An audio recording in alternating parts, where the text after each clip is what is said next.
Luzon, Visayas at Mindanao. 7 bangkay na mga biktima umano ng summary execution ang natagpuan sa magkakahiwalay na lugar sa San Jose del Monte, Bulacan. Nakuha ang kanilang mga katawan nitong magdamag lamang. Lahat sila mga taga San Jose del Monte at lahat may karatulang tulak daw sila ng droga. Nakatutok si Marisol Abduraman.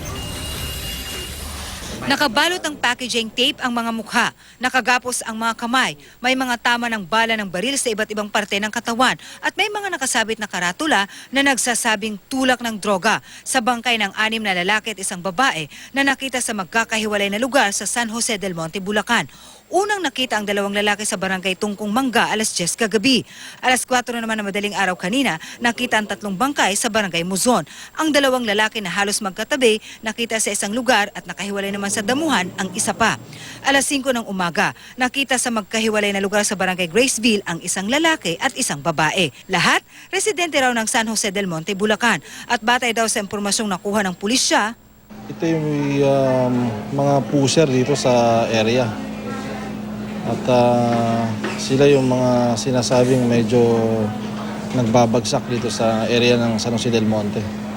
Pero we are confirming these reports. hindi pa masabi sa ngayon ng San Jose del Monte Police kung sino o kung isang grupo lang ang nasa likod ng mga pagpatay sa lugar nito lang nakalipas na magdamag. 2 pa lang ang nakikilala, sina Dennis Igno at Marjorie Tercino. Ang 5, wala pang pagkakakilanlan. Dinala na sa punerarya ang mga bangkay. Wala pa rin kaanak na kumukuha sa mga bangkay. Yung pinatututukan ng ating regional director na ito'y maimbestigahan ng maayos at matingnan talaga kung ano yung